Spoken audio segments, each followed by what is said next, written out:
livable. We're calling it a basement. Its purpose is we're going to use it for as a basement. The 2 floors we've been working on and repairing for the last 3 weeks has been this floor right here and the floor above us. The living room right behind my wife here. In 2005 I deployed to Iraq. 2009 I deployed to Afghanistan. In Afghanistan I got hit, my teeth came through my jaw, and I was concussed, and I went back to my unit and continued the deployment. I came home, and nobody, not even myself, realized the that's the word, the physical and the mental issues that I was suffering, because in the environment that we were living in, everybody was struggling. It was a long 9 months in the middle of the desert that we literally did not have shelter. We literally slept and lived under the sun every day. Everybody's come over and has some price back on here to cover up some of the flaws, but not all the rooms had that same capability. Some of the wallpaper being torn down. We painted upstairs, but you'll see that some of the weight of the paint has torn it down. This is an extension of the house. Oh, wow. That you can see from the outside of the house, but we turned it into a kitchen. What was it originally? An empty room. Okay. We assume it was probably a sunroom. We had an exam in math, and we went outside after the exam, and I was wearing my Marine Corps sweatshirt, and he asked me if I was in the Marine Corps. I told him I wasn't, but that my husband was, and we literally started walking and ended up talking for over 2 hours about the fact that he was a Marine vet,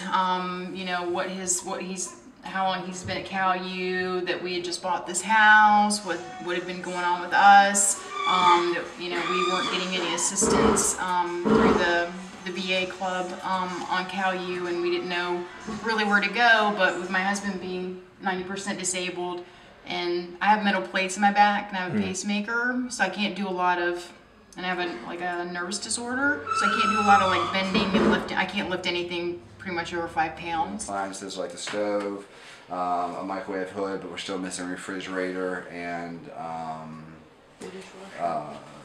hookups. There's no hookups in this room for any appliances. No hookups. There's no outlet for. There's no range outlets. We got the 10-3 wiring for it, but it needs to be hooked up by a certified electrician. So that's something that I haven't been able to get to soon. It's a very expensive thing. So I have the wiring, I just don't have anybody to hook it up. There's no plumbing.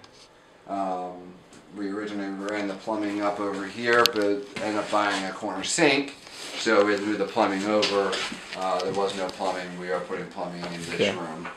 Basically, I was an infantry Marine. I was with 3rd Battalion, 3rd Marine Regiment, stationed out of Kaneohe Bay, Hawaii.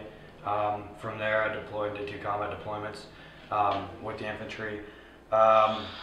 How I got involved is I met Brandy in my math class. I heard their story kind of from talking with her. We started up a conversation. She had a Marine Corps hoodie on, and from there I learned how the VA club on campus really wasn't giving any assistance, and I decided to get involved and make it my personal mission, try to get everything done, because it's basically how I personally look at it. It's like an honor code. If a Marine comes to you and they need help, you reach back and try to grab them, pull them forward with you, and everybody works together to get whatever we need done. That's how I met Brandy, and then overhearing the story, obviously I've been up here every day trying to work and get stuff thrown together, and tons of trash. It was just, it was like rubble from the walls being old. There was a lot of congestion, obviously, because we had to have the tools upstairs in the second room. We had all the supplies stacked in the first one, and then as it progressed, as we started to have to take walls out because the old lattice work, get all that stuff down, and then it started to grow into, in that bathroom downstairs that you saw, there was basically, like, the floor was covered with just wood, nails, rubble, plaster from the slate wall falling down. There was no appliances in the kitchen, absolutely none at that point, so it was pretty bare. There wasn't, these walls weren't painted at all, things like that. Down 95 feet tall, with all 5 stories. This is actually the 3rd level. There's 2 more levels above us, and there's 2 more levels below us. But that 2 houses down has already been renovated. This was our conversation yesterday. Lowe's has contacted me, and they have decided they wanted to help, and they have donating or giving reduced prices on certain items, things such as flooring. One of the many things that great has happened to us.